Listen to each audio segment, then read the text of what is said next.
are already.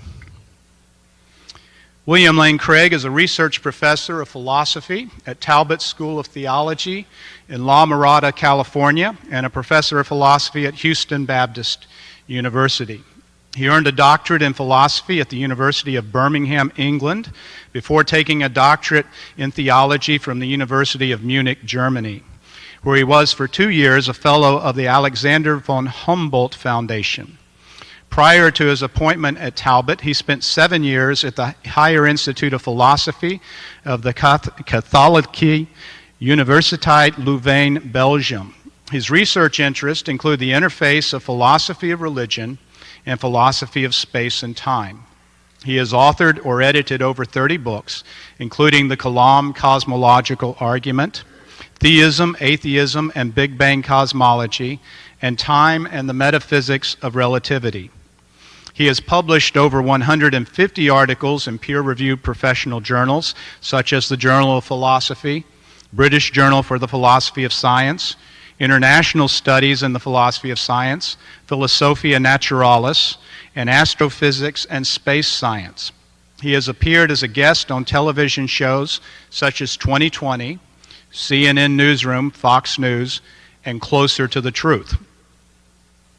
Sean Carroll is a physicist and senior research associate in the Department of Physics at the California Institute of Technology.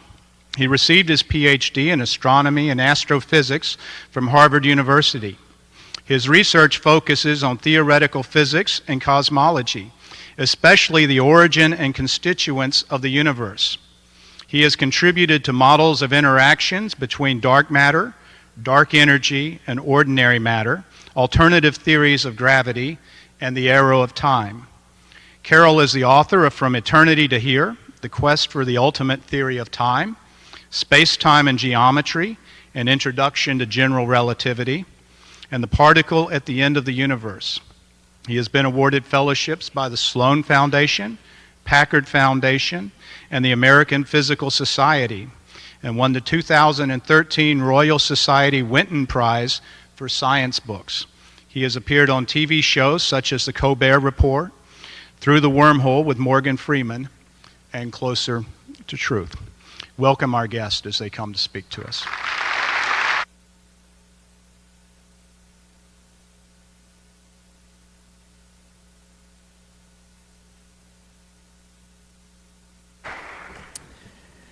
Good evening. It's an honor to be taking part in a forum featuring such distinguished scientists and philosophers. Thank you very much. In his recent book, Where the Conflict Really Lies, Alvin Plantinga distinguished 3 ways in which science and theism might be related: areas of apparent conflict, genuine conflict, and concord. I take it as obvious that there does not exist even apparent conflict between contemporary cosmogonic theories and theism.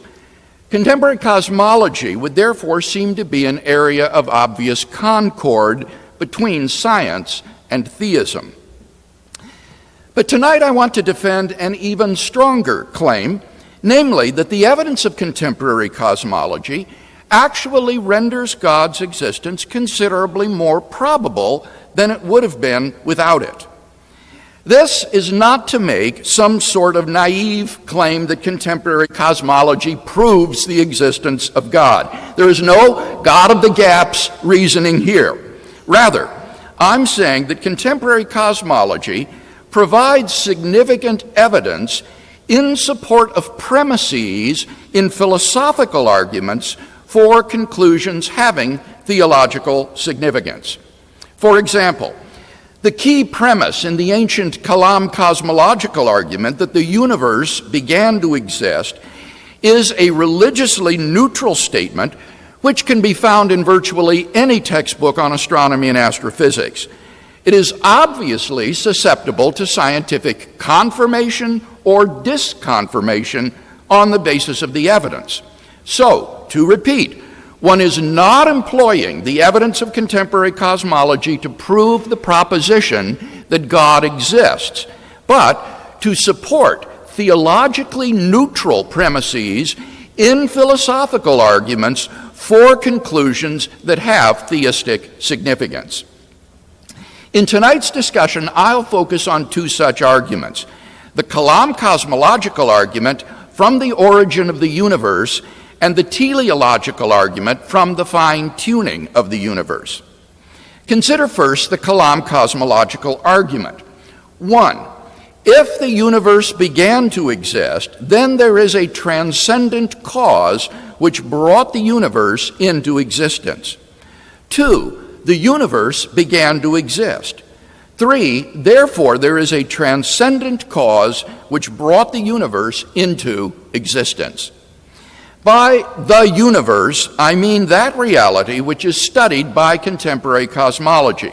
That is to say, all contiguous physical reality which currently takes the form of space-time and its contents. I take it that 1 is obviously true. Rather, the truly controversial premise is 2.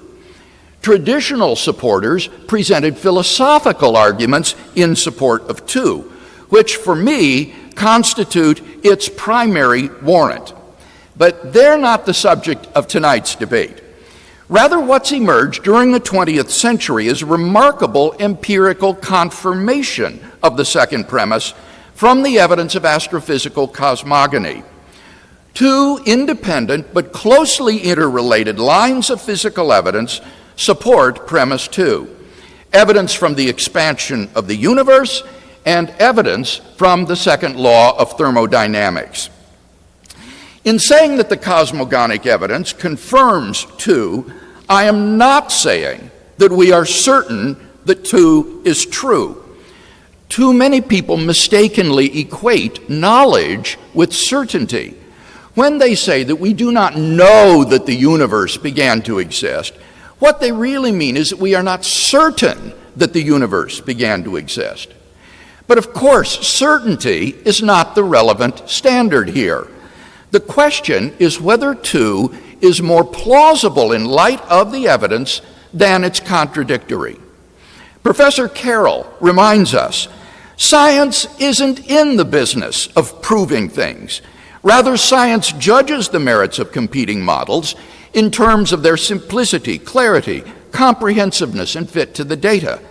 Unsuccessful theories are never disproven, as we can always concoct elaborate schemes to save the phenomena. They just fade away as better theories gain acceptance. Science cannot force you to accept the beginning of the universe.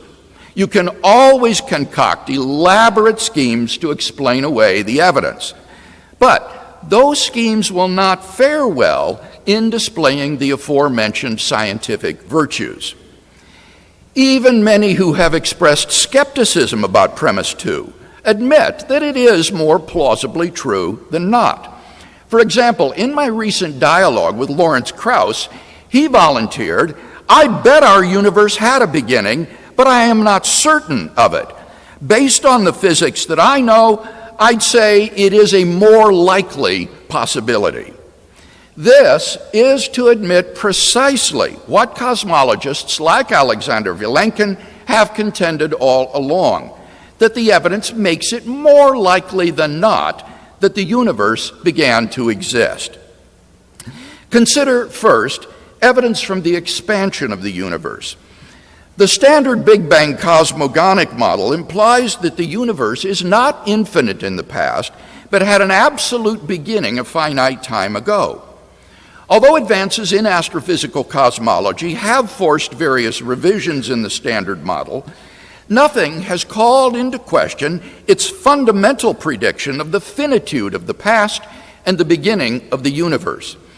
Indeed, as James Sinclair has shown, the history of 20th century cosmogony has seen a parade of failed theories trying to avert the absolute beginning predicted by the standard model.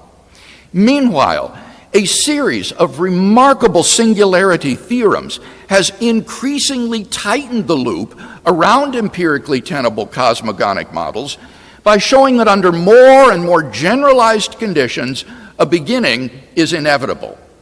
In 2003, Arvin Bord, Alan Guth, and Alexander Vilenkin were able to show that any universe, which is on average in a state of cosmic expansion throughout its history, cannot be infinite in the past, but must have a beginning. In 2012, Vilenkin showed that cosmogonic models, which do not fall under this condition, including Professor Carroll's own model, fail on other grounds to avert the beginning of the universe. Vilenkin concluded none of these scenarios can actually be past eternal. All the evidence we have says that the universe had a beginning. The Bord-Guth-Vilenkin theorem proves that classical space-time, under a single, very general condition, cannot be extended to past infinity, but must reach a boundary at some time in the finite past. Now, either there was something on the other side of that boundary or not. If not, then that boundary is the beginning of the universe.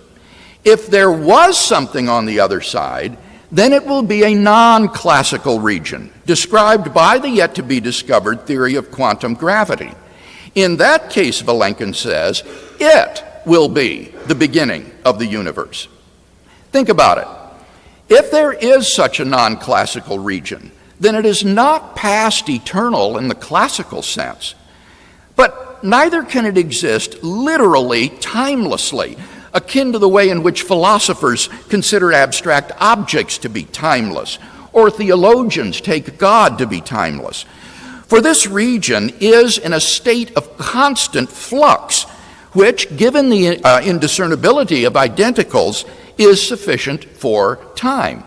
So even if time as defined in classical physics does not exist at such an era, some sort of time would. But if the quantum gravity era is temporal, it cannot be extended infinitely in time. For such a quantum state is not stable, and so would either produce the universe from eternity past or not at all. As Anthony Aguirre and John Kihayas argue, it is very difficult to devise a system, especially a quantum one, that does nothing forever, then evolves. A truly stationary or periodic quantum state, which would last forever, would never evolve, whereas one with any instability will not endure for an indefinite time. Hence, the quantum gravity era would itself have to have had a beginning in order to explain why it transitioned just some 13 billion years ago into classical time and space. Hence, whether at the boundary or at the quantum gravity regime, the universe probably began to exist. Consider now the evidence of thermodynamics. According to the second law of thermodynamics, entropy in a closed system almost never decreases. Given the naturalistic assumption that the universe is a closed system, the second law implies that given enough time, the universe will come to a state of thermodynamic heat death, whether cold or hot. Given that the universe will expand forever, it may never reach a state of equilibrium, but will grow increasingly cold, dark, dilute, and dead. But then the obvious question arises: why, if the universe has existed forever, is it not now in a cold, dark, dilute, and lifeless state? P.C.W. Davies gives the obvious answer. The universe can't have existed forever. We know there must have been an absolute beginning a finite time ago. The universe's energy, says Davies, was simply put in at the creation as an initial condition. By contrast, Professor Carroll's solution to the problem confronts serious obstacles. He imagines that the overall condition of the universe is a state of thermal equilibrium, a sort of de Sitter space, but that random fluctuations spawn baby universes which pinch off to become wholly independent spacetimes.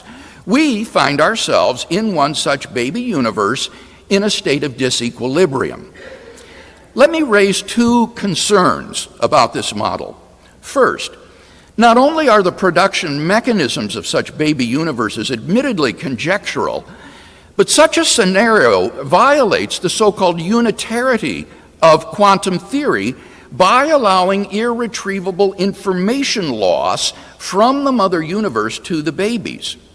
Stephen Hawking, apologizing to science fiction fans everywhere, came to admit, there is no baby universe branching off. As I once thought, the information remains firmly in our universe. Second, Professor Carroll's solution provides no convincing answer to the Boltzmann brain problem. Since the mother universe is a de Sitter space in which thermal fluctuations occur, and since baby universes grow into de Sitter spaces themselves, there's no explanation in the model why there exists a genuine low entropy universe around us rather than the mere appearance of such a world, an illusion of isolated brains which have fluctuated into existence out of the quantum vacuum. These and other problems make Professor Carroll's model less plausible than the standard solution that the universe began to exist with an initial low entropy condition. Skeptics might hope that quantum cosmology might serve to avert the implications of the second law of thermodynamics.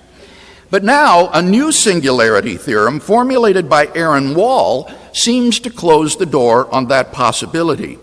Wall shows that given the validity of the generalized second law of thermodynamics in quantum cosmology, the universe must have begun to exist, unless, as in Professor Carroll's model, one postulates a reversal of the arrow of time at some point in the past, which, he rightly observes, involves a thermodynamic beginning in time, which would seem to raise the same sorts of philosophical questions that any other sort of beginning in time would.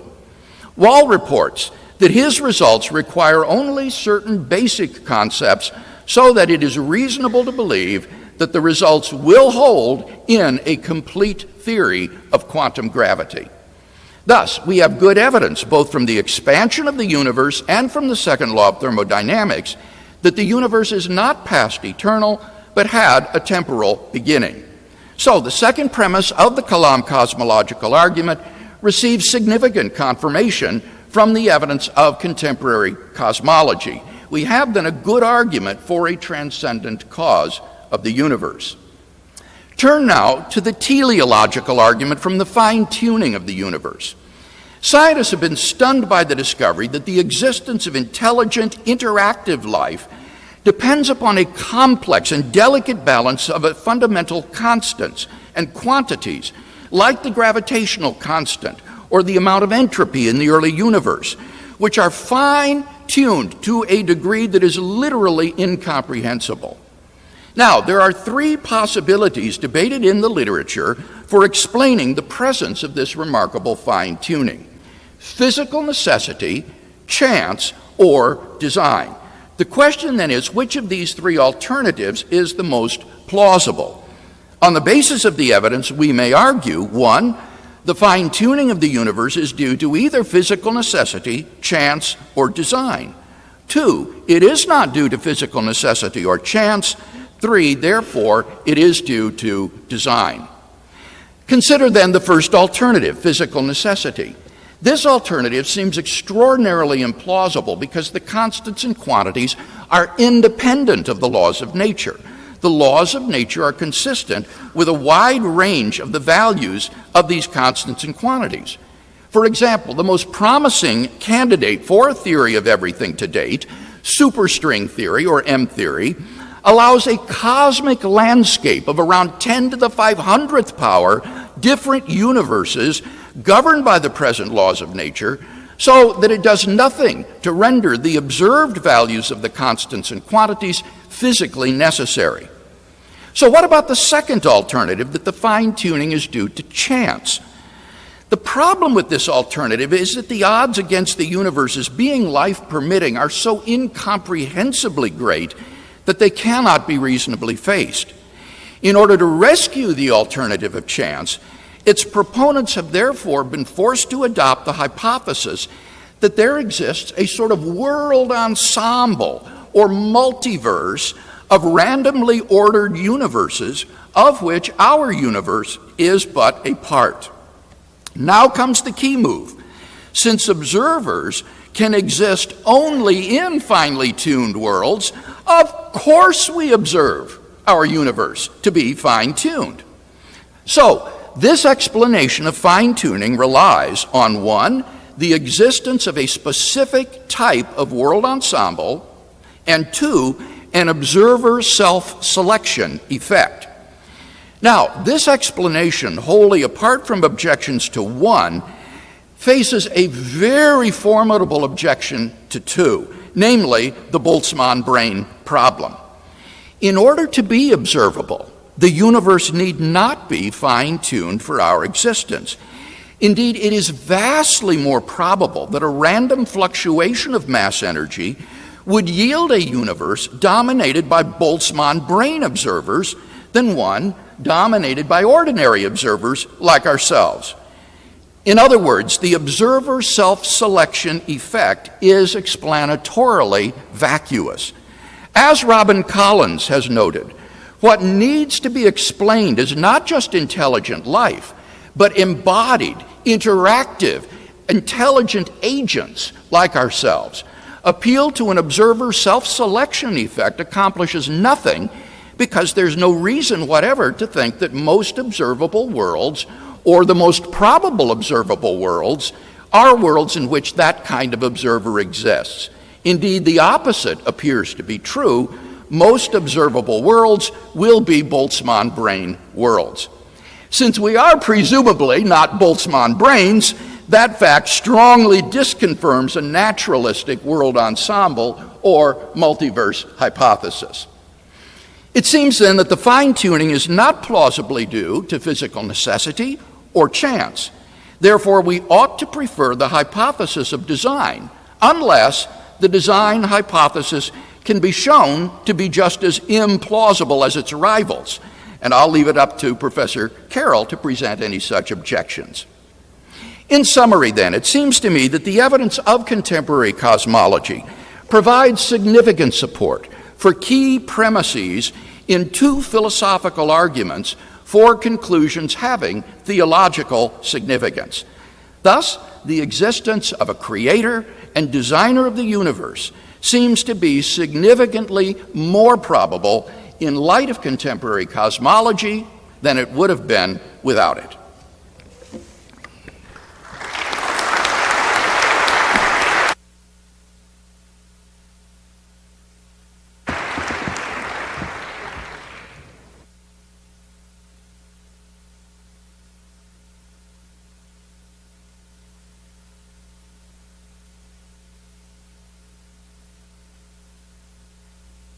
Well, thank you very much. It's a great pleasure to be here. The Queer Herd Forum has been very wonderful. I thank Dr. Craig for participating. For everyone here, I appreciate your attendance. And I need to add a word of appreciation to this beautiful chapel that we're holding the event in. I just hope that somewhere in the middle of my talking, the roof does not fall on my head. But if it does, that would be evidence, and I would update my beliefs accordingly. I also want to start with a confession that my goal here is not to win a debate. The discussion we're having tonight does not reflect a debate that is ongoing in the professional cosmology community. If you go to cosmology conferences, there's a lot of talk about the origin and nature of the universe. There is no talk about what role God might have played in bringing the universe about. It is not an idea that is taken seriously. My goal is to explain why we think that. You may or may not agree with me at the end, but you should be able to understand why we cosmologists have that view. And it comes down to a conflict between 2 major fundamental pictures of the world, what philosophers would call ontologies: naturalism and theism. Naturalism says that all that exists is one world, the natural world, obeying laws of nature which science can help us discover. Theism says that in addition to the natural world, there is something else, at the very least God, perhaps there are other things as well. I want to argue that naturalism is far and away the winner when it comes to cosmological explanation. And it comes down to 3 points. First, naturalism works. It accounts for the data we see. Second, the evidence is against theism. And third, theism is not well defined. And I'm going to be emphasizing this 3rd point because if you ask a theist, about the definition, they will give you some very rigorous sounding definition of what they mean by God, the most perfect being, the grounding for all existence, and so forth. There are thousands of such definitions, which is an issue, but the real problem is not with the definitions, it's when you connect the notion of God to the world we observe. That's where apparently an infinite amount of flexibility comes in, and I'm going to be inveighing against using that in cosmology. So I think I can make these points basically by following Dr. Craig's organization, starting with the Kalam cosmological argument. And unlike what he said I should be doing, I want to challenge the first of the premises. That if the universe began to exist, it has a transcendent cause. The problem with this premise is that it is false. There's almost no explanation or justification given for this premise in Dr. Craig's presentation. But there's a bigger problem with it, which is that it is not even false. The real problem is that these are not the right vocabulary words to be using when we discuss fundamental physics and cosmology. This kind of Aristotelian analysis of causation was cutting-edge stuff 2,500 years ago. Today we know better. Our metaphysics must follow our physics. That's what the word metaphysics means. And modern physics, you open a quantum field theory textbook or a general relativity textbook, you will not find the words transcendent cause anywhere. What you find are differential equations. This reflects the fact that the way that physics is known to work these days is in terms of patterns, unbreakable rules, laws of nature. Given the world at one point in time, we will tell you what happens next. There's no need for any extra metaphysical baggage like transcendent causes on top of that. It's precisely the wrong way to think about how the fundamental reality works. The question you should be asking is, what is the best model of the universe that science can come up with? By a model, I mean a formal mathematical system that purports to match on to what we observe. So if you want to know whether something is possible in cosmology or physics, you ask, can I build a model? Can I build a model where the universe had a beginning but did not have a cause? The answer is yes, it's been done. 30 years ago, very famously, Stephen Hawking and Jim Hartle presented the no-boundary quantum cosmology model. The point about this model is not that it's the right model. I don't think that we're anywhere near the right model yet. The point is that it is completely self-contained. It is an entire history of the universe which does not rely on anything outside. It just is like that. The demand for more than a complete and consistent model that fits the data is a relic of a pre-scientific view of the world. My claim is that if you had a perfect cosmological model that accounted for the data, you would go home and declare yourself having been victorious. You might also ask, could the universe be eternal, since Dr. Craig talked about this, without having a beginning at all? And again, the question is, yes, just build a model. This is my favorite model. It's actually not even a model that I think is right, once again. It's a model that I helped create. But it's about the search for models, not about saying that any one model is the right idea. We hope that someday we get there, but we don't claim that we are there yet. So whether or not the universe can be eternal does not come down to a conversation about abstract principles. It comes down to a conversation about building models and seeing which one provides the best account for what we see the universe to be doing. So I'd like to talk about the Bordet-Guth-Vilenkin theorem, since Dr. Craig emphasizes it. And the rough translation is that in some universes, not all, the space-time description that we have as a classical space-time breaks down at some point in the past.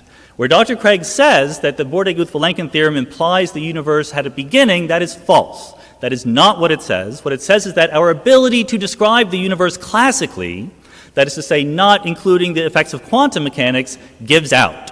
That may be because there's a beginning, or it may be because the universe is eternal, either because the assumptions of the theorem are violated or because quantum mechanics becomes important.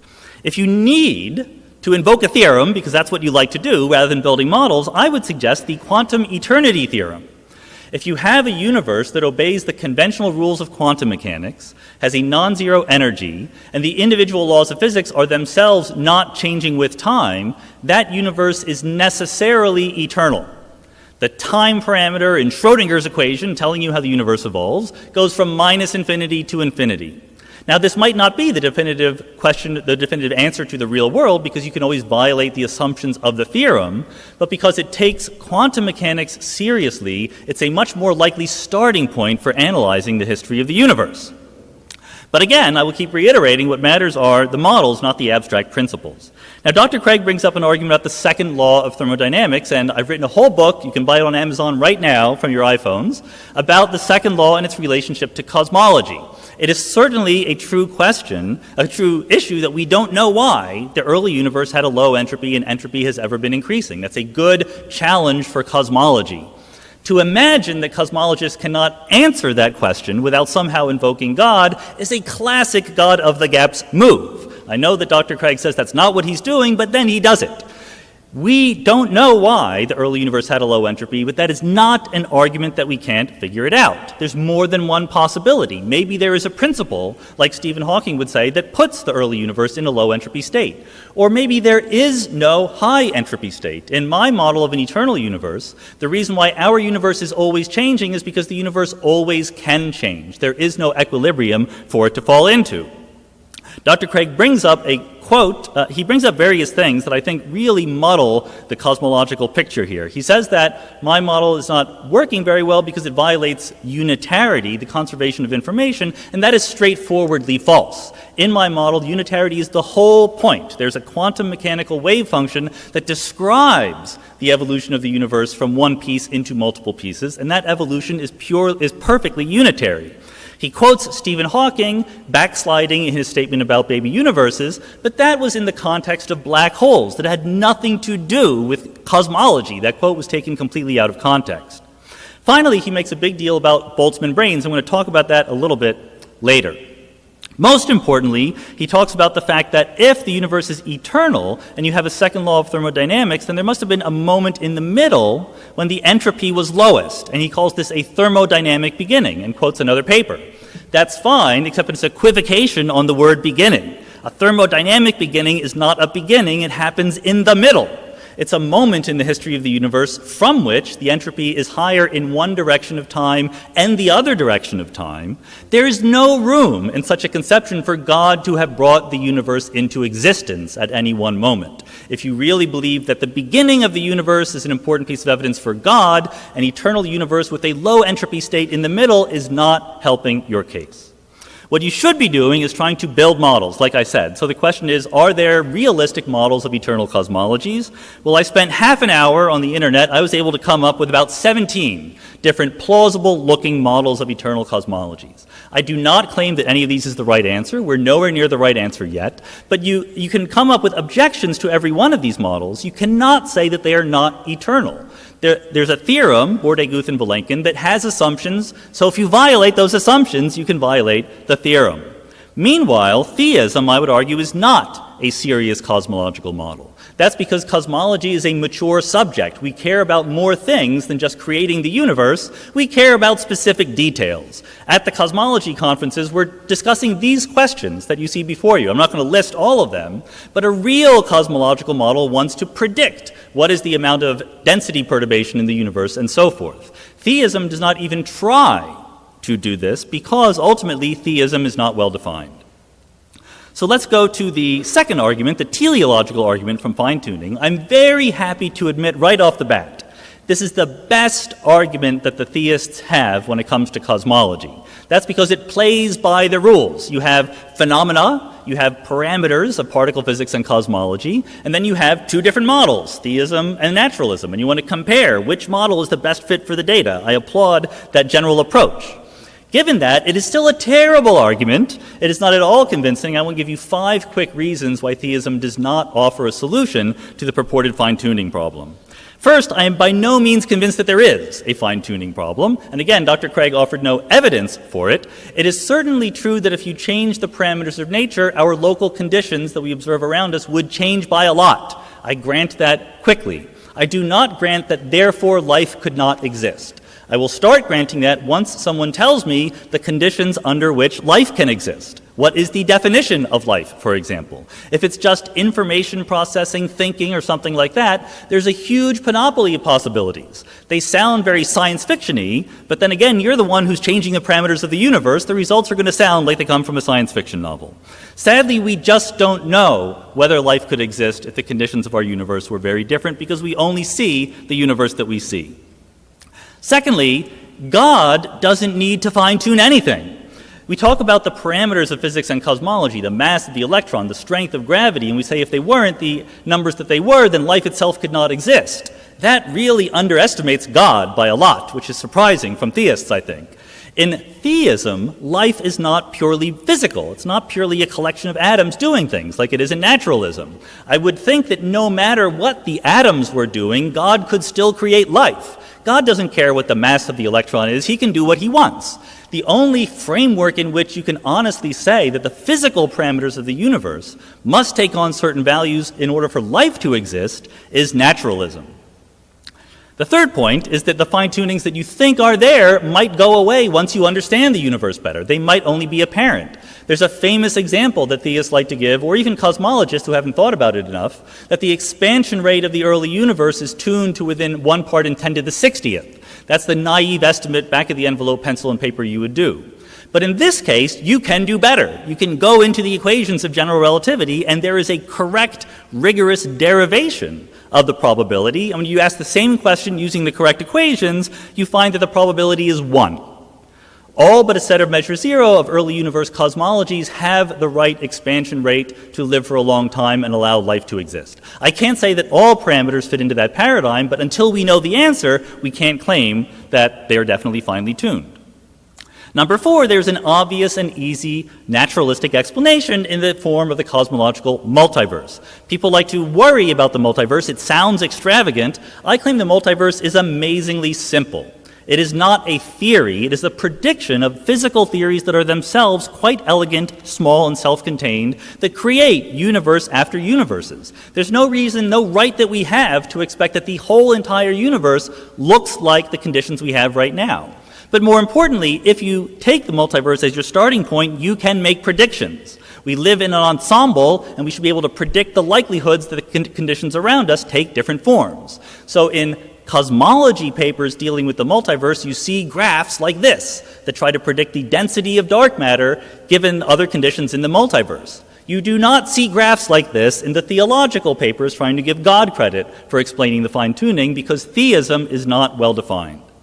Now, Dr. Craig makes a lot about the Boltzmann brain problem, the problem that in the multiverse we could just be random fluctuations rather than growing in the aftermath of a hot Big Bang. This is a significant misunderstanding of how the multiverse works. The multiverse doesn't say that everything that can possibly happen happens with equal probability. It says that there's a definite history of the multiverse and you can make predictions. Different multiverse models will have different ratios of ordinary observers to random observers. That's a good thing. That helps us distinguish between viable models of the multiverse and non-viable models. And there are plenty of viable models where the Boltzmann brain or random fluctuations do not dominate. Furthermore, just as a little preview of coming attractions, I'm trying to write a paper when I'm not debating about God and cosmology. I'm a physicist, and I'm currently working on a paper that says that actually Boltzmann brains random fluctuations occur much, much less frequently than we previously believed. It comes down to a better understanding of quantum fluctuations. You know, there's a caricature of theism that says that theism is an excuse to stop thinking. You say that, oh, there's a problem, I don't need to solve it because God will solve it for me. That's clearly false, because many theists think very carefully and very rigorously about many problems. But sometimes there's an element of truth to it. This is an example. You're faced with a Boltzmann brain problem and go, I get out of that by saying that God created a single universe. That might have stopped you from thinking about the physics in a deeper way and discovering interesting facts like this. Fifth, and most importantly, theism fails as an explanation. Even if you think the universe is finely tuned and you don't think that naturalism can solve it, theism certainly does not solve it. If you thought it did, if you played the game honestly, what you would say is, here is the universe that I expect to exist under theism. I will compare it to the data and see if it fits. What kind of universe would we expect? And I claim that over and over again, the universe we expect matches the predictions of naturalism, not theism.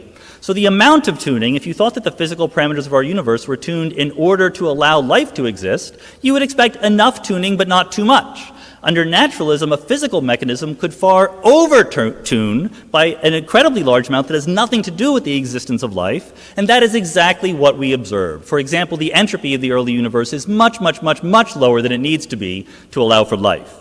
You would expect under theism that the particles and parameters of particle physics would be enough to allow life to exist and have some structure that was designed for some reason, whereas under naturalism you'd expect them to be kind of random and a mess. Guess what? They are kind of random and a mess. You would expect under theism life to play a special role in the universe. Under naturalism, you'd expect life to be very insignificant. I hope I don't need to tell you, life is very insignificant as far as the universe is concerned. Here's a photograph from the Hubble Space Telescope of a few hundred out of the hundreds of billions of galaxies in our observable universe. The theistic explanation for cosmological fine-tuning asks you to look at this picture and say, I know why it's like that. It's because I was going to be here, or we were going to be here. But there is nothing in our experience of the universe that justifies the kind of flattering story we like to tell about ourselves. In fact, I would argue that the failure of theism to explain the fine-tuning of the universe is paradigmatic.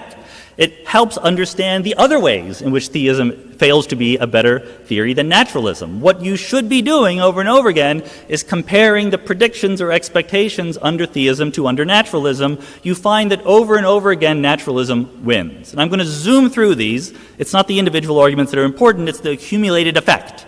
If theism were really true, there's no reason for God to be hard to find. He should be perfectly obvious, whereas in naturalism you might expect people believe in God, but the evidence to be thin on the ground. Under theism, you'd expect that religious beliefs should be universal. There's no reason for God to give special messages to this or that primitive tribe thousands of years ago. Why not give it to anyone? Whereas under naturalism, you'd expect different religious beliefs inconsistent with each other to grow up under different local conditions. Under theism, you'd expect religious doctrines to last a long time in a stable way. Under naturalism, you'd expect them to adapt to social conditions. Under theism, you'd expect the moral teachings of religion to be transcendent, progressive, sexism is wrong, slavery is wrong. Under naturalism, you'd expect that they reflect, once again, local mores, sometimes good rules, sometimes not so good. You'd expect the sacred texts under theism to give us interesting information. Tell us about the germ theory of disease. Tell us to wash our hands before we have dinner. Under naturalism, you'd expect that sacred text to be a mishmash, some really good parts, some poetic parts, and some boring parts and mythological parts. Under theism, you'd expect biological forms to be designed. Under naturalism, they would derive from the twists and turns of evolutionary history. Under theism, minds should be independent of bodies. Under naturalism, your personality should change if you're injured, tired, or you haven't had your cup of coffee yet. Under theism, you'd expect that maybe you can explain the problem of evil. God wants us to have free will, but there shouldn't be random suffering in the universe. Life should be essentially just. And at the end of the day, in theism, you basically expect the universe to be perfect. Under naturalism, it should be kind of a mess. This is very strong empirical evidence. Now, I know what you're thinking. You're thinking, but I can explain all of that. I know you can explain all. So can I. It's not hard to come up with ex post facto justifications for why God would have done it that way. Why is it not hard? Because theism is not well defined. That's what computer scientists call a bug, not a feature. Immanuel Kant famously said, there will never be an Isaac Newton for a blade of grass. In other words, sure, you can find some physical explanation for the motion of the planets, but never for something as exquisitely organized and complex as a biological organism. Except, of course, that Charles Darwin then went and did exactly that. We can paraphrase Dr. Craig's message as saying, there will never be an Isaac Newton for the cosmos. But everything we know about the history of science and the current state of physics says we should be much more optimistic than that. Thank you.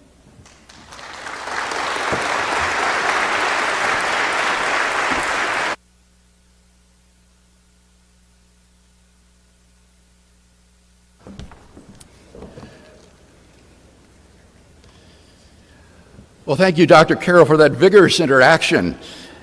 In my opening speech, I argued that God's existence is significantly more probable given the evidence of contemporary cosmology than it would have been without it. And this is due to the support which cosmology lends to key premises in the cosmological and teleological arguments.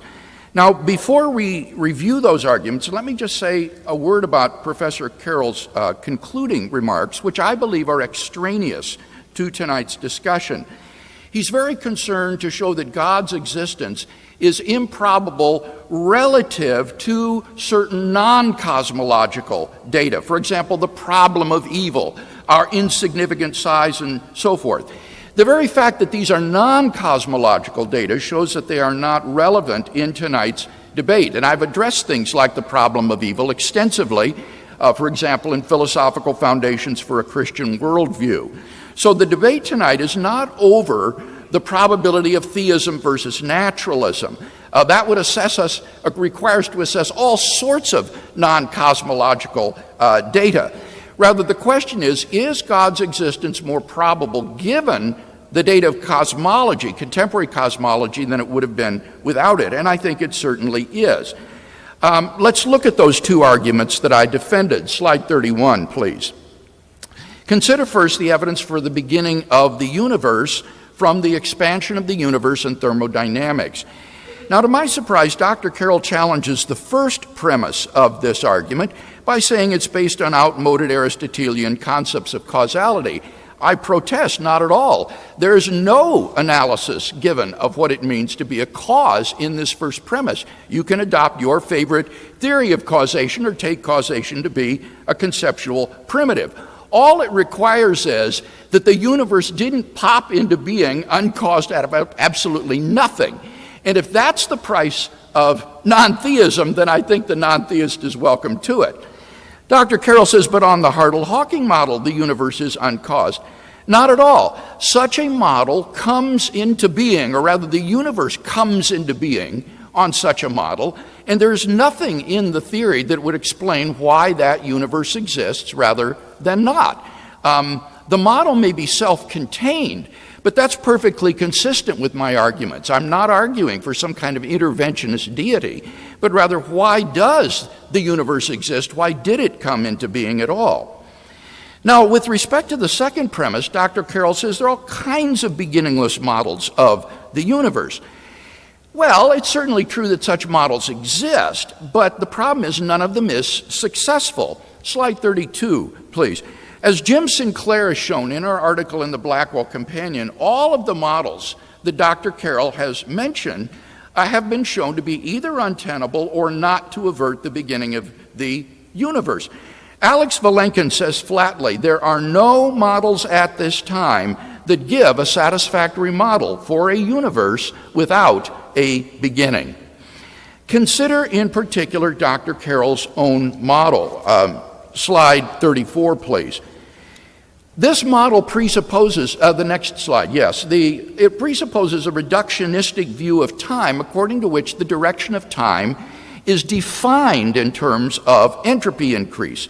Now, in the model, notice that there are two arrows of time for the mother universe, pointing in opposite directions.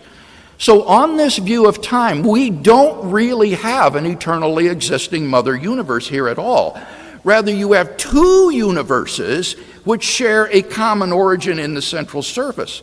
So what the model actually implies, rather than avoids, is a beginning of time and of the universe. Time has a beginning on this model, and therefore it involves all of the problems that are pertinent to the universe coming into being. Be that as it may, I think it's safe to say that there is no credible classical model of a beginningless universe today. Slide 35, please.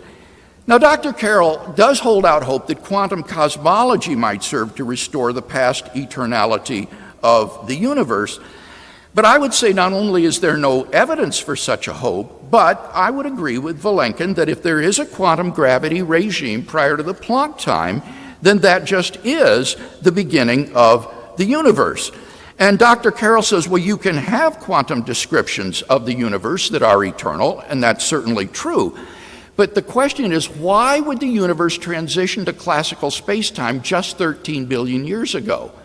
It could not have existed from infinity past in an unstable quantum state, and then just 13 billion years ago transition to classical space-time. It would have done it from eternity past, if at all.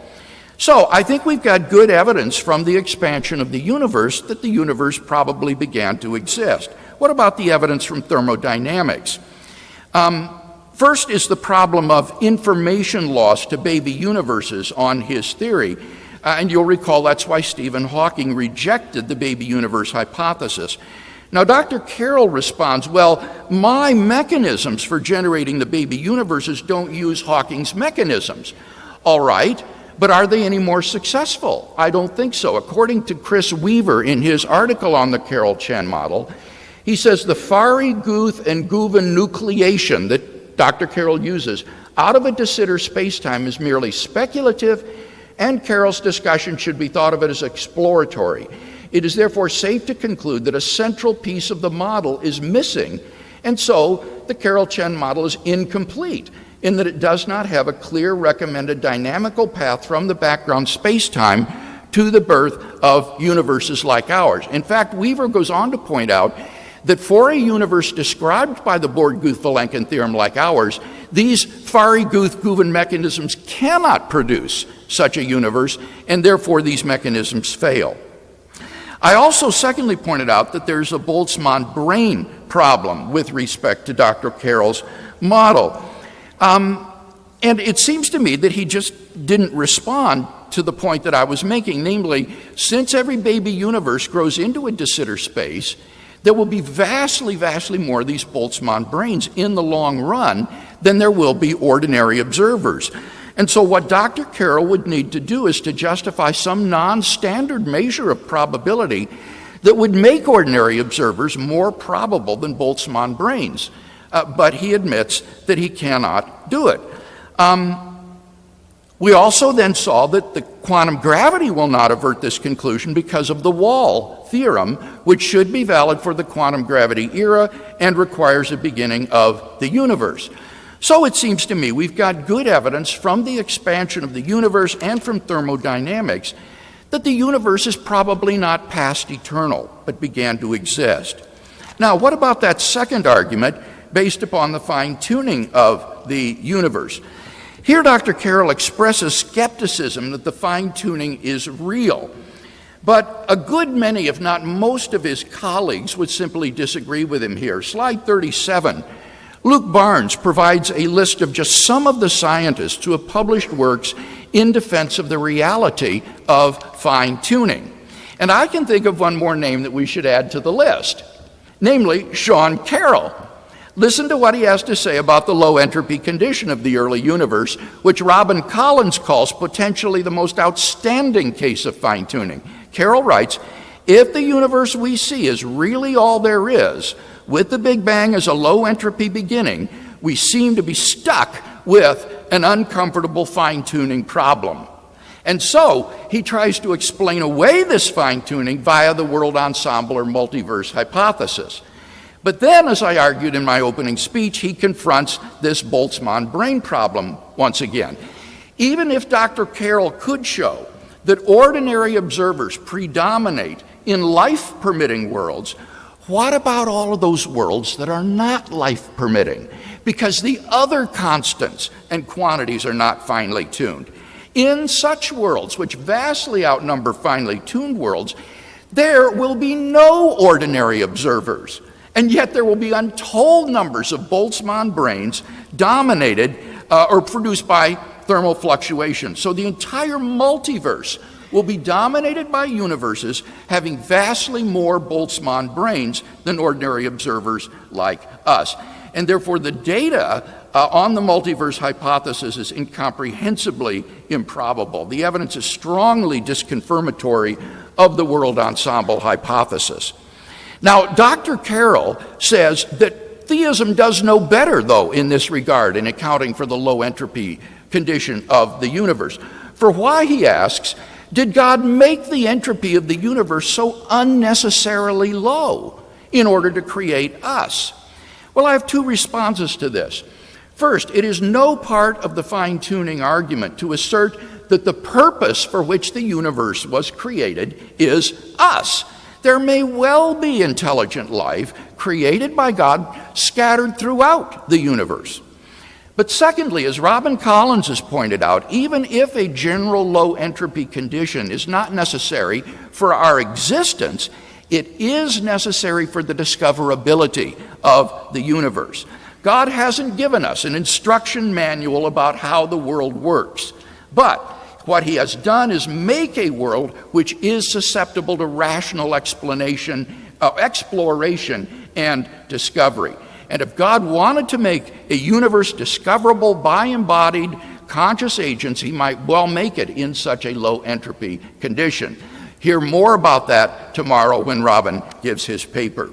So, in summary, it seems to me that Dr. Carroll faces uniquely a Boltzmann brain problem for a number of reasons, a problem that does not afflict theism. So, in summary, this is not a debate between naturalism and theism. Otherwise, I would be offering ontological arguments, moral arguments, other sorts of arguments. For that debate, you need to listen to my debate with Dr. Rosenberg last year at Purdue University. What this debate is about is, to what degree does the data of contemporary cosmology render God's existence more probable than if we didn't have that data? And to my mind, it's almost undeniable that God's existence is much more probable given the evidence that we have for the beginning of the universe and the fine-tuning of the universe, and therefore contemporary cosmology is strongly confirmatory of theism.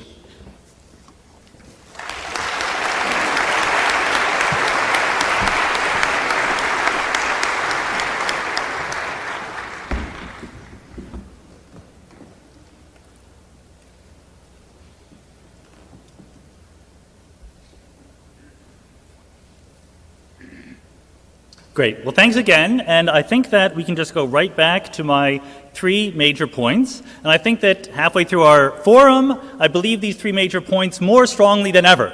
Now, I know that Dr. Craig would disagree, but I'll try to establish that his disagreements with number one are based on misunderstandings of the science. His disagreements with number two, the evidences against theism, is largely based on using number three, the fact that theism is not well defined. So let's go to the Kalam cosmological argument. There's a deep philosophical difference between us. I claim that a consistent, complete model that fits the data, accounts for what we see in the world, is a success. There's no right that we have to demand more than that. And I believe that Dr. Craig's response was, yes, there is. I don't think this counts as a very good response. It's a very difficult thing because the universe is different than our everyday experience. That doesn't sound like a surprising statement, but we really need to take it to heart. To look at a modern cosmological model and say, yes, but what was the cause, is like looking at someone taking pictures with an iPhone and saying, but where does the film go? It's not that the answer is difficult or inscrutable, it's completely the wrong question to be asking. And in fact, it's a little technical, most of this, my second talk here, but I think it's worth getting it right.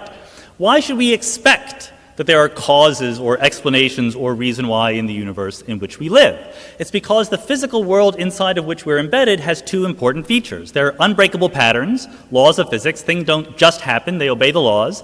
And there is an arrow of time stretching from the past to the future. The entropy was lower in the past, increases toward the future. Therefore, when you find some event or state of affairs B today, we can very often trace it back in time to one or a couple of possible predecessor events that we therefore call the cause of that, which leads to be according to the laws of physics. But crucially, both of these features of the universe that allow us to speak the language of causes and effects are completely absent when we talk about the universe as a whole. We don't think that our universe is part of a bigger ensemble that obeys laws. Even if it's part of the multiverse is not part of a bigger ensemble that obeys laws. Therefore, nothing gives us the right to demand some kind of external cause. The idea that our intuitions about cause and effect that we get from the everyday experience of the world in this room should somehow be extended without modification to the fundamental nature of reality is fairly absurd. On a more specific level, we talked about my model. Again, I'm not trying to defend my model. I'm the first one to say that it has problems. None of the problems that it has are the ones that Dr. Craig raised. He says that it's not really eternal, which it is hard to express the extent to which I think this is grasping at straws. The axis for time goes to the top and the bottom, and it goes forever. The only sense in which this universe is not eternal is that there is a moment in the middle where the entropy is lowest. I made the point in my opening speech that that has nothing to do with the kind of beginning you would need to give God room to work, and as far as I can recall, Dr. Craig didn't address that argument. He does say that it is speculative, the idea of baby universes coming into existence, the first to agree. It's completely speculative. He quotes a paper that says that the mechanism by which baby universes are created is speculative and might not be right. Again, it's completely true. He claims to use it to say that unitarity is violated, even though the quote he read didn't mention unitarity and wasn't about unitarity. That is not a sensible objection.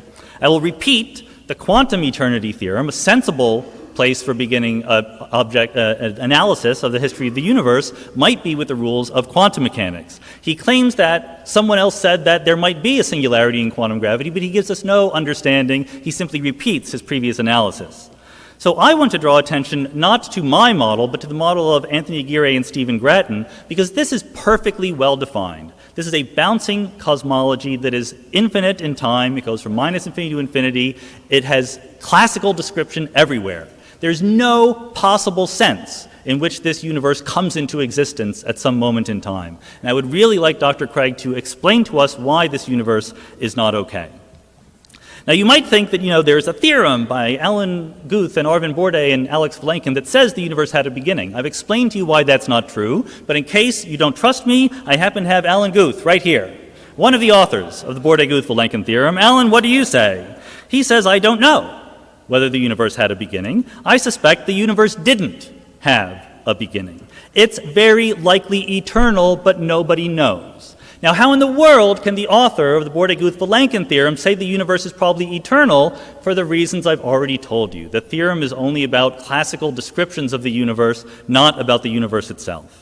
So going to the teleological argument, it is true, Dr. Craig brings up the point that people disagree with me. It is true. I attempted to give you an argument, not merely an opinion poll. If we're allowed to take opinion polls, I will poll my fellow cosmologists on whether God had anything to do with creating the universe, and I will win by a landslide.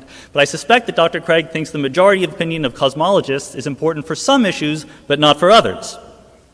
The entropy of the early universe is exactly backwards when it comes to being an argument for fine-tuning according to theology. Dr. Craig quotes me in a gotcha moment. He quotes me saying, look, the early universe was finely tuned with a low entropy. That is absolutely true. The point that I raised was not that there is not fine-tuning. It's that there's no evidence the fine-tuning is for life to exist. Indeed, the maximum possible entropy of the part of the universe we observe is this huge number, 10 to the 122.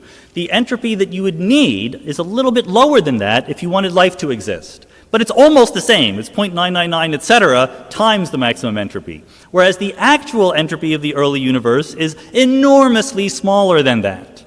There's absolutely no reason why the universe would look like this if the fine-tunings were put there in order for life to exist. I'm not saying there's not fine-tunings, I'm saying they're not there for life. Turning to the multiverse, again, it is a completely speculative thing, but it is a completely natural thing, and I don't really see any argument against that. The multiverse, the idea that outside the universe we see, there could be very different regions with very different physical parameters, is no more radical than the idea that there are different planets with different atmospheres. To a frog on a lily pad, that lily pad is its universe. To us in the universe we see, 100 billion galaxies is enough, but it's very, very easy to come up with physical models that have much more out there. The main argument Dr. Craig has against this is the Boltzmann-Brain argument. Again, I gave you why that's not a good argument, and it seems to have been ignored in Dr. Craig's last speech, namely that the multiverse does not predict that everything happens. It predicts certain things happen with certain frequencies. So what you do as a working cosmologist is check that your universe is not dominated by Boltzmann brains. Are there multiverse models that pass that test? Yes, there are. It is easily avoided. Then he brings up this weird argument. He says there could be the regions where ordinary observers could not exist because the parameters are not right, but Boltzmann brains could exist. But the whole point is that Boltzmann brains are forms of life. Boltzmann brains can only exist where life is possible. So what one does in cosmology is look at the multiverse regions where life is possible and counts the number of Boltzmann brains versus ordinary observers. There are models that pass the test. Now, I think that this is a crucial, again, a philosophical point here, because when I talked about the list of ways in which our expectations for theism come out completely wrong when you compare them to the world, Dr. Craig said, well, but that's not the point. We're not arguing about morality and things like that. But again, that misses the point of my argument. I was not actually putting forward these as strong predictions of theism. I was making the point that there are no strong predictions of theism. It's not that there should be no evil in the world if God exists. It's that you can always wriggle out of the prediction that there should be no evil in the world if God exists. That's why it's not a good theory of the world generally. That is why it is not a good cosmological model particularly. And now Dr. Craig said that we shouldn't expect to know things about the world simply because we say that God finely tuned it. Just because under theism, he says, God made the parameters of the universe such to allow us to allow life to exist, doesn't mean we can have any other expectation for predicting what those parameters are. This reflects something he said on his website earlier. In a similar context, he said, suppose God is more like the cosmic artist who wants to splash his canvas with the extravagance of design, who enjoys creating this fabulous cosmos designed fantastic detail for observers. So what this attitude is saying is that, well, my point is that this is not some sort of sophisticated apologetic strategy. This is an admission of defeat. This is saying we should never expect theism to explain why the universe is one way rather than some other way. You know God. God is an artist. You know artists, they're kind of quirky and unpredictable. We can't expect to know what they're going to do ahead of time. Anything you might possibly observe about the universe, according to this view, I can explain as saying that is what God would have done. In naturalism, on the other hand, you need to play by the rules. When we say in cosmology or physics that a certain parameter is finely tuned, it's not just the parameter looks funny to us, it's that we have a prior set of expectations for what values the parameter should take on, and the parameter doesn't fit those expectations. So we look for physical models that explain it, and that drive to understand things better helps us understand physics better, helps us understand the real world better. So unlike God, who is an artist and can't be predicted, nature is not an artist. Nature plays by the rules. Nature makes predictions. Nature provides explanations. Thank you.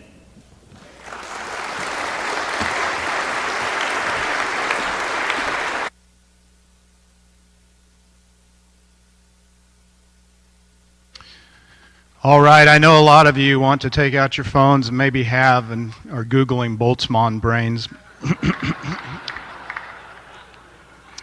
This is the time for the intermission, and so we'll take it. How long? 5 minutes.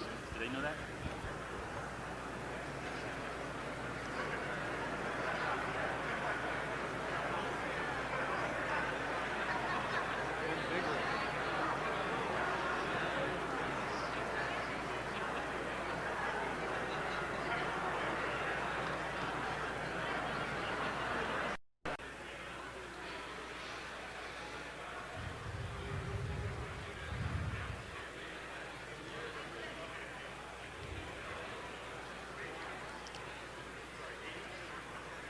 Okay, come on.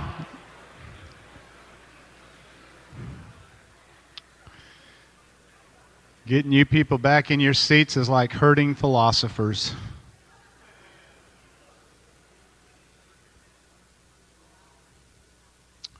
All right, the last part of our debate will be 8-minute closing statements. And we will begin first with William Lane Craig, and then Sean Carroll. And then we will begin the Q&A after I give you instructions for the Q&A.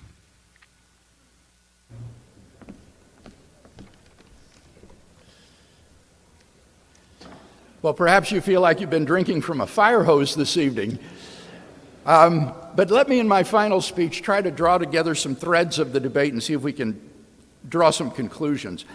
I hope that it's been obvious tonight that I am not offering God as a theory to compete with scientific theories about the universe. Rather, I am saying that those self-contained secular theories provide evidence for theologically neutral premises in philosophical arguments leading to a conclusion that has theistic significance. Premises like the universe began to exist, or the fine-tuning is not due to physical necessity or to chance. And if those premises are supported, then it follows deductively that there is a creator and designer of the universe. Dr. Carroll's complaints about theism not making predictions would be only important if I were offering some sort of theistic theory of the world, but I'm not doing so. I am simply appealing to the cosmological evidence in support of these theologically neutral premises that go to deductively imply the existence of a creator and designer. Now let's look again at those arguments that I defended. First, the Kalam cosmological argument. Dr. Carroll challenges the first premise that if the universe came into existence, there is a transcendent cause that brought the universe into being. And honestly, I'm quite astonished that he would think the universe can literally pop into being out of nothing. Let me just give 3 arguments for why there must be a cause. First of all, it seems to me a metaphysical first principle that being doesn't come from non-being, that things don't just pop into existence from literally nothing. Nothingness has no properties, no potentialities. It's not anything. And so it seems to me inconceivable metaphysically to think the universe could come into being from nothing. Secondly, if the universe could come into being from nothing, then why is it that only universes can pop into being out of nothing? Why not bicycles and Beethoven and root beer? What makes nothingness so discriminatory? If universes could pop into being out of nothing, then anything and everything should pop into being out of nothing. Since it doesn't, that suggests that things that come into being have causes. And finally, all the empirical evidence we have supports the truth of the causal principle. When Dr. Carroll says, oh, but the universe is different than our experience, this is really committing what Alexander Proust calls the taxi cab fallacy. That is to say, you go with the causal principle until you reach your desired goal, and then you think you can just dismiss it like a hack because you don't want there to be a cause of your entity, the universe. But if the universe came into existence, if the universe is not eternal, then surely it would need to have a cause. And in fact, to deny this is unscientific because the whole project of contemporary cosmogony is to try to find what is the cause of the universe. So on his principle, it would be a science stopper and would destroy his very field of expertise. Now, with respect to the second premise that the universe did begin to exist, could we have slide 33, please? In response to my argument that he actually has an origin of time going in 2 opposite directions, do we have slide 33? Alas. No, the one before it. That's 34. There, look at that diagram. This is a different diagram. Notice on this diagram, you have a non-reductionistic arrow of time that goes from past to future. This is not an arrow of time that is determined by entropy increase as he had in the other diagram. This is a non-reductionistic view of time that Professor Maudlin and I believe in, where entropy, the direction of entropy increase doesn't define the direction of time. On this model, the universe contracts down from eternity past for infinity to a relatively low entropy point and then begins to expand again. And that kind of model is physically impossible. It contradicts the second law of thermodynamics. That's why you've got to have the arrows pointing in both directions if you want to hope for this model to be realistic. But if you have a double-headed arrow of time in both directions, then you've got a beginning of time and of the universe. So I want to co-opt Dr. Carroll's model for myself. On his model of the universe began to exist along with time. I also pointed out that on the Born-Guth-Vilenkin theorem, there are no classical models that succeed in showing the universe to be beginningless. And he rightly points out this is just classical space-time. But then I've never heard really a response to my claim that if there is a quantum gravity era prior to the Planck time, that it would have to be itself finite, because otherwise it becomes inexplicable why classical space-time only came into being 13 billion years ago, rather than from eternity past. So I think we've got good evidence for the beginning of the universe from the expansion of the universe. As for thermodynamics, here I argued that in order to explain why we are in a low entropy state, the standard answer is the universe began relatively recently with its low entropy condition at the beginning. By contrast, his model, I charged, violates the unitarity of quantum physics. He says, no, because I'm not using the same mechanisms as Hawking. But then I pointed out that the mechanisms that he appeals to are both conjectural and actually incompatible with the universe described by the Born-Guth-Vilenkin theorem, as Christopher Weaver points out in his critique of the model.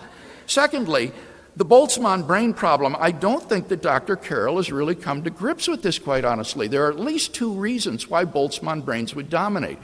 First, because on his multiverse model, in the long run, every baby universe becomes a de Sitter space and will be dominated by Boltzmann brains. Secondly, because in all of the other worlds that are not fine-tuned, there just aren't any ordinary observers, but there will be thermal fluctuations that produce Boltzmann brains. And so he's the one who has to justify some non-standard measure of probability in order to explain why ordinary observers like us should exist rather than Boltzmann brains.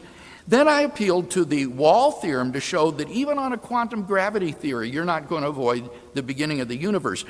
Dr. Carroll may have responded to this, but if he did, it went by so quick I didn't hear it. So it seems to be we've still got the Wall theorem showing that the quantum, even in quantum gravity era, there has to be a beginning. As to the teleological argument from fine-tuning, he seems to have rested his entire case here on the fact that entropy would be way, way unnecessarily too small on theism. But I gave two responses to that. There may be life throughout the universe, not just us. And secondly, as Robin has pointed out, the low fine entropy condition is suitable for the discoverability of the universe. By contrast, on his view, it is incomprehensibly improbable that we should exist, given the equilibrium or the heat-death state at which the universe would more probably exist. So, in sum, it seems to me that on balance we've got good evidence, both that the universe began to exist and that therefore there must be a creator that brought it into being, and moreover this is a personal designer of the universe in view of the fine-tuning of the universe for intelligent interactive agents like ourselves.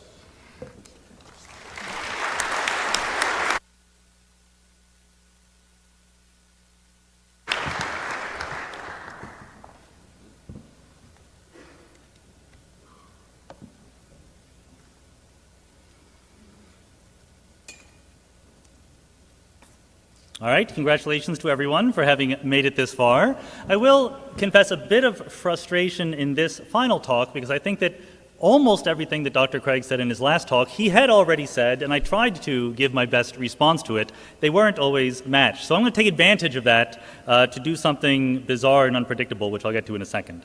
First, I want to notice some of the things he did say. He said he was astonished that I refused to accept the fact that things need causes to happen, to which I can only quote David Lewis, "I do not know how to refute an incredulous stare."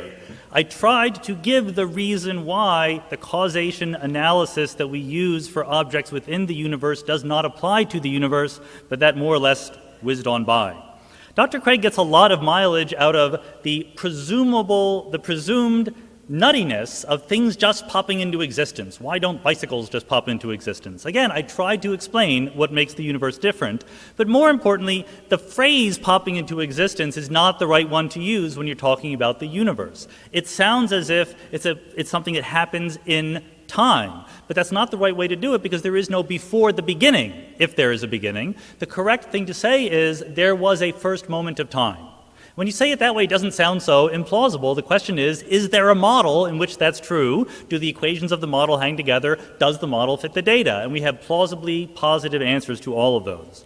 He spends a lot of time on my own model, more time than I would have spent on it. He is upset that I did not include an arrow at the bottom in my axis on the compared to the graph when I drew the graph previously. I don't care about that, to be very honest. The double arrows here are just to express the fact that there's no intrinsic arrow of time. The arrow of time that we experience is because of the behavior of matter in the universe, the entropy increasing.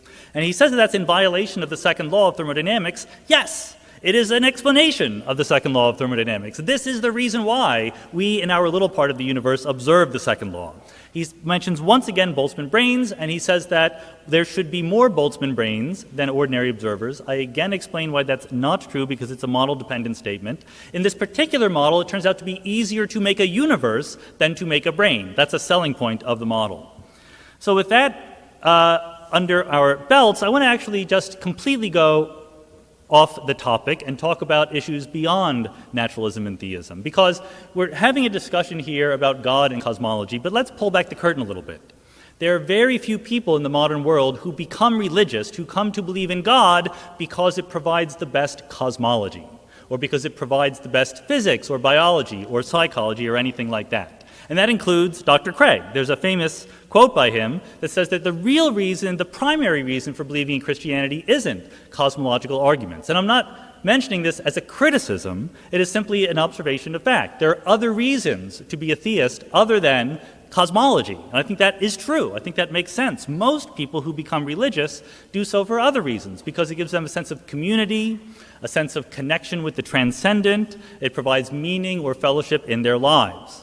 The problem is that the basis of religion in the modern Western world is theism, belief in the existence of God. And I've tried to make the case that science undermines theism pretty devastatingly. 500 years ago, it would have made perfect sense to be a theist. I would have been a theist 500 years ago. By 200 years ago, science had progressed to the point where it was no longer the best theory. By 100 years ago, after Darwin, it was a rout. And by these days, with modern cosmology, there's no longer any reason to take that as your fundamental worldview. So what do you do if you identify as a member of a religious tradition in this situation? I think there are three options. One is to deny the science, to think that the world is 6,000 years old. Happily, nobody up here on stage today takes that attitude. That was a previous debate from a couple of weeks ago. But there's a second attitude, which is to accept the science but deny the implications. To say that none of the progress of modern science has in any way altered the fundamental view of reality that we put together 2,000 years ago. And I think that there's two reasons why that's not a good idea. Number one, I think it's wrong, as I tried to explain throughout the debate. But number two, I think it's a strategic mistake. I think that if one believes in theism, that must be central to one's view of the world for many, many other reasons. And because theism has been undermined by science, it takes theists and it marginalizes them as part of the wider intellectual conversation. Humanity is at a crossroads. It's a very important time in the history of the world. We need to have deep discussions about who we are and where we're going, and people who cling to the belief in God after science has undermined it are increasingly not going to be part of that discussion. We talked about cosmologists and physicists. Here's what philosophers believe.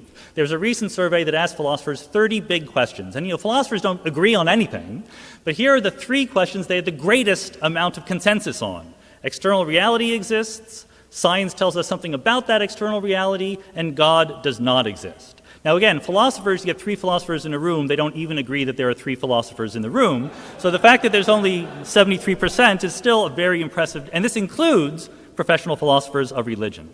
So I claim that there is a third option, and here's the point where I start giving people advice who did not ask me for any advice. So I ask your indulgence here.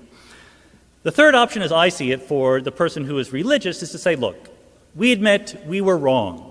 We were wrong hundreds of years ago when we based our belief system on the idea that God was in charge of it all. Of course we were wrong. It was 2,000 years ago. We didn't have microscopes or telescopes. What right do we have to think that we would have gotten the fundamental nature of reality right?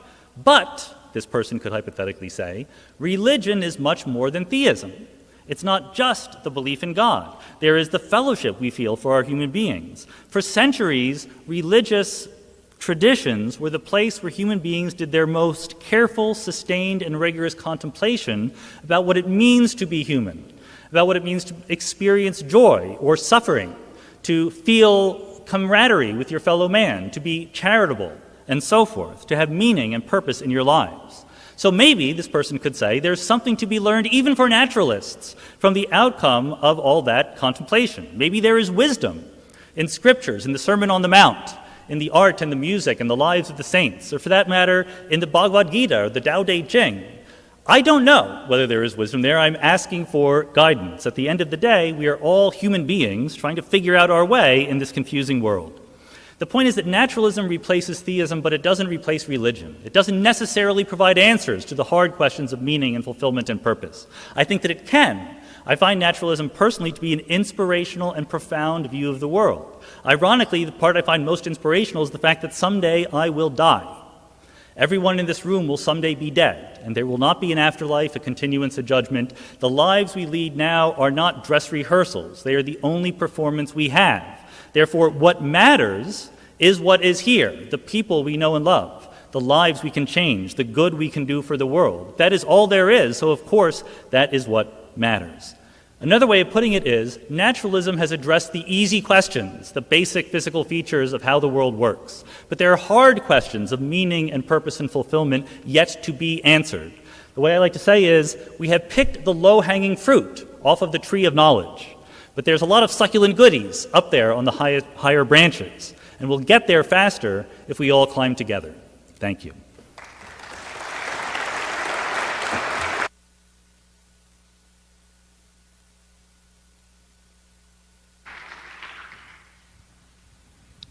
Let's give them both another hand.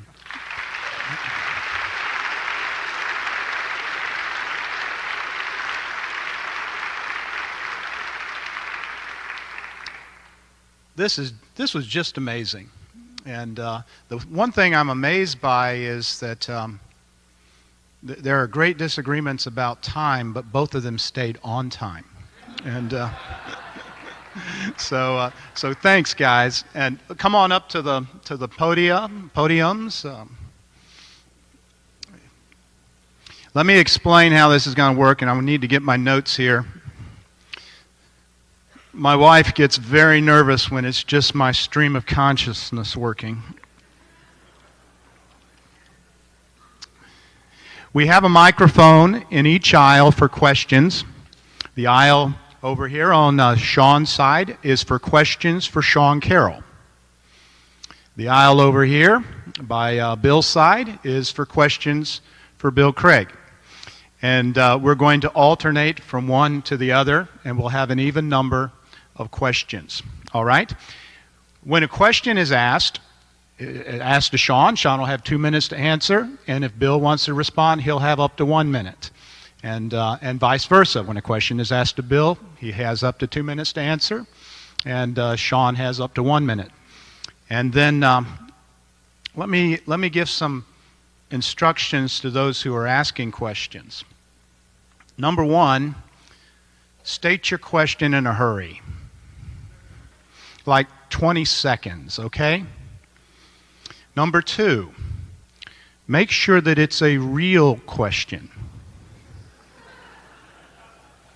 The way to make sure that you're asking real questions is ask yourself a question. Ask yourself this question: was I paid to come here?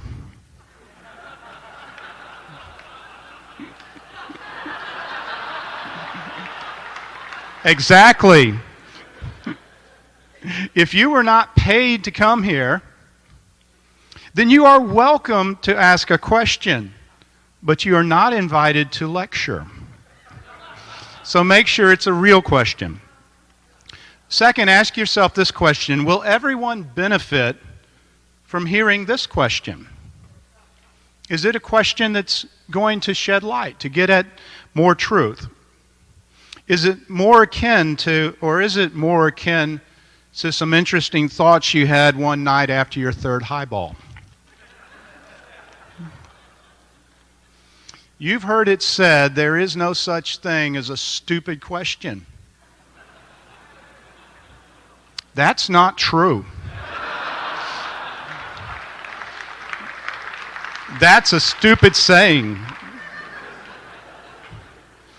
And my last instruction would be, you only get one question.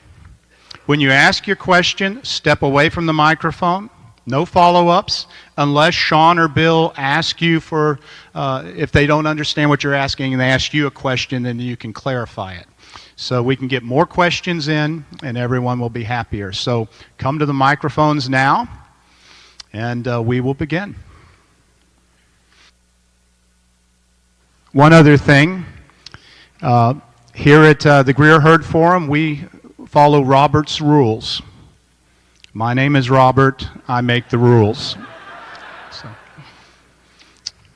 All right. Hey, Dr. Carroll, how are you doing? Thank you for being here tonight, sir.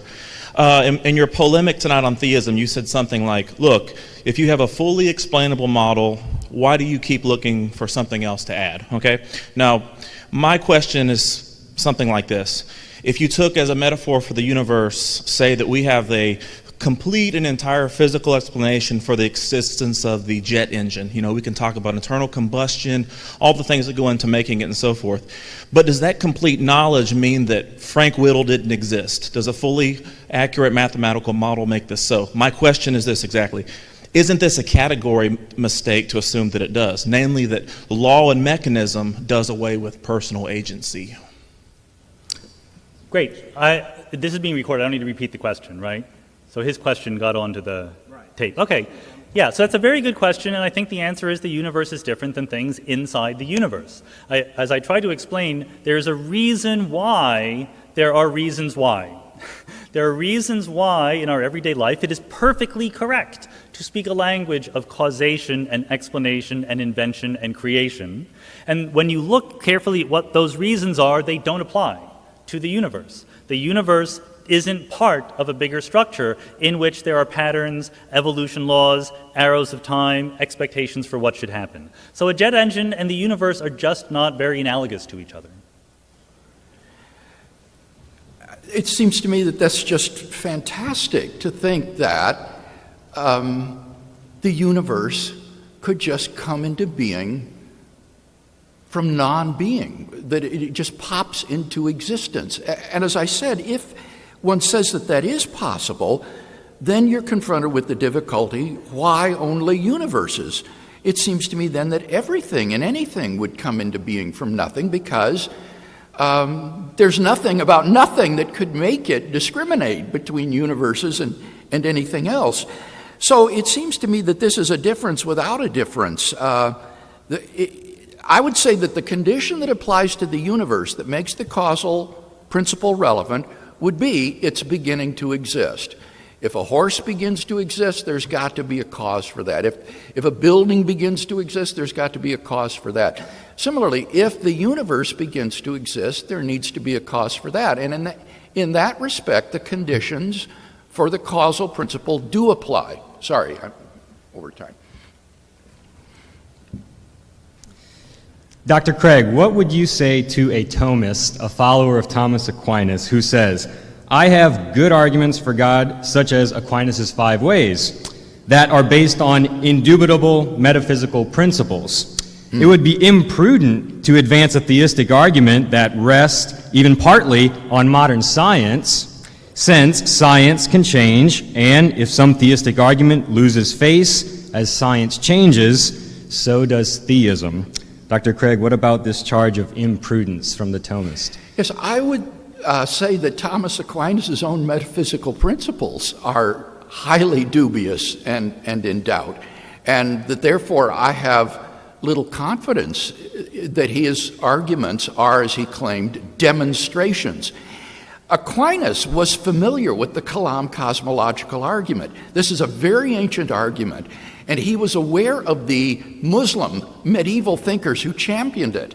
And Aquinas said, if the universe did begin to exist, then clearly there had to be a cause of the beginning and of motion. But he thought you couldn't prove with demonstrative certainty that the universe did begin to exist. Of course, they had none of the modern empirical evidence. But I'm persuaded, and I think Aquinas would agree, that the philosophical arguments for the beginning were good probability arguments, even if they weren't mathematical demonstrations. So I think Aquinas simply raised the bar too high for what constitutes a good argument for God's existence. We don't need to have certainty or mathematical demonstrability. All we need to do is to offer arguments that are logically valid, have true premises, and the premises are more plausibly true than not. And if that's right, then that's a good argument for the conclusion. And I think we've got such arguments today, and we shouldn't be preoccupied with Aquinas' concern for metaphysical or mathematical demonstration.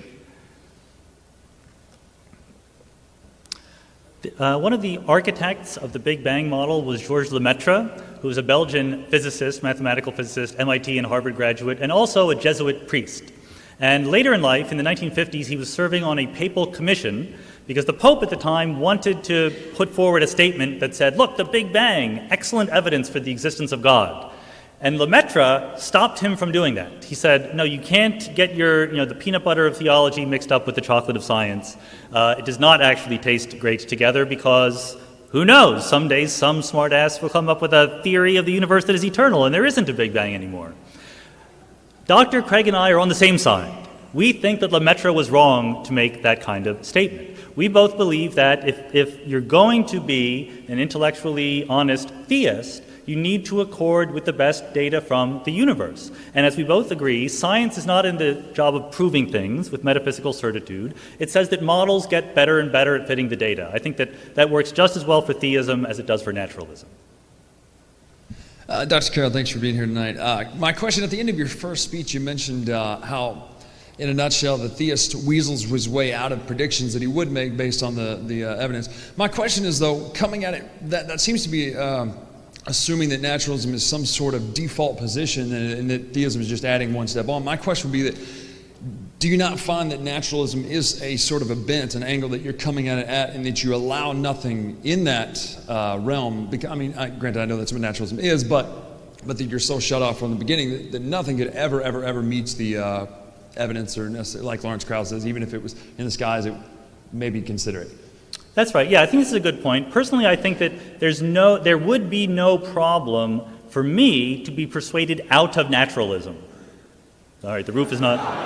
But I think it's a matter of what is the model that best fits the data. Again, 500 years ago, I would have been a committed theist, and because that was the best we could have done at the time. So I think that it is not an assumption. Some people try to sometimes say that science or naturalists start from an assumption of naturalism, so they just simply